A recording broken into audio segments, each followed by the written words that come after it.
The face in the rear view mirror. I'll never forget that night as long as I live. It was a beautiful day in late September, and fall had come to North Alabama. Golden hues of red and gold were hanging over Lookout Mountain and in the valley along the highway. In fact, my drive had been most pleasant that day all the way up from Mobile. Now, with evening approaching, I knew I'd never make the Carolinas before nightfall, so I stopped at a little roadside diner just above Rising Fawn, Georgia. I had myself a bite to eat and 2 strong cups of coffee. I gassed up at a service station and continued on. I figured I'd stop somewhere and get a room later on, rest up a bit, and continue out in the morning. I didn't like interstates. Oh, I know they make travel faster and more efficient between point A and B, but you just miss so much along the way if you don't take the scenic route. So far, since I'd slipped onto US 11 in Birmingham, Alabama, and got away from those crazy drivers, I'd had a pleasant trip. I'd stopped here and there, first at a little flea market I'd seen, then in Springville, Alabama, at a bakery I'd heard about, and had been delighted by both.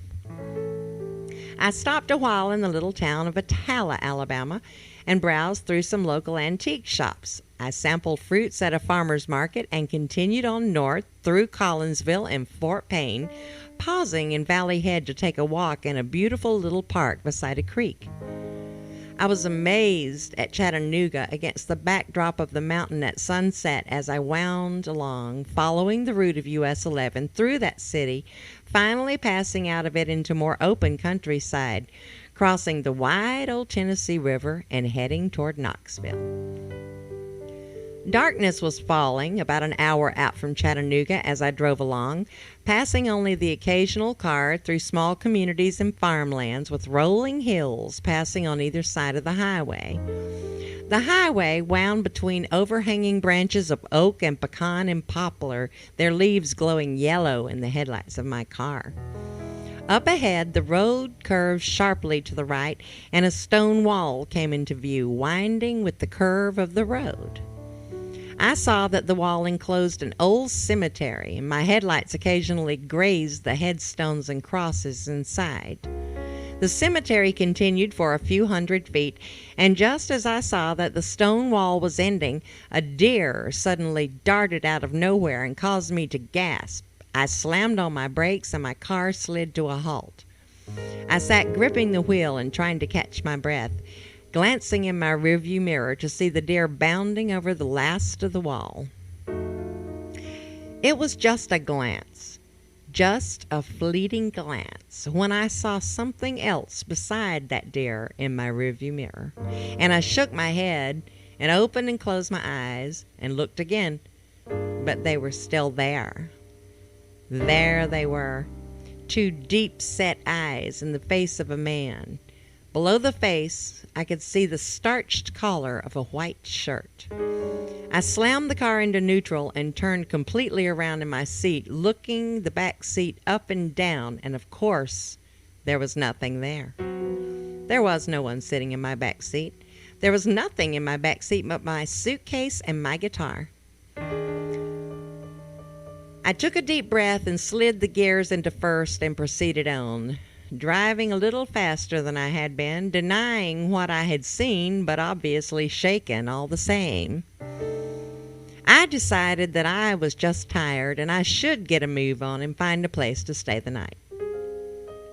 But mile after mile, the highway went on with little promise of anything at all, and I began to think that I should take the next opportunity to get onto the interstate. And then I would find a place to stay. And all the while, I kept glancing into the rearview mirror just to reassure myself. But my back seat remained empty at each glance, and I began to feel a sense of calm returning when suddenly I saw it again. I saw the face of that man just as clear as I see you right now, and those eyes glaring back at me. I believe I let out a scream and quickly pulled the car to the side of the road, sliding in the dirt.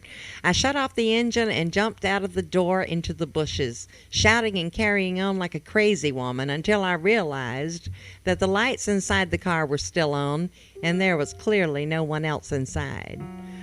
I began to feel stupid and scared and frightened. I began to cry and hugged myself and did a dance against the evening chill and wondered what in the heck was going on. After a time, I told myself it was just imagination and tired creeping in, and it was true that I was tired.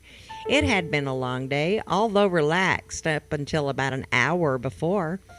But the timing of the incident with the deer at the cemetery was eerie enough, let alone my ghostly backseat rider. I told myself I believed in ghosts. I loved to read a nice ghost story or watch a scary movie as much as the next person, but I had never seen one. I had never met one personally until today, and I didn't relish getting back into that car and possibly seeing him again. I had to do something, if only to make myself feel better. I got up my courage, I took a deep breath, and walked over to my car. I yanked open the back door and bent down, sticking my head inside. And then I spoke in a low, authoritative voice. I hope you enjoyed your ride in my car, but now, buddy, it's time for you to get out.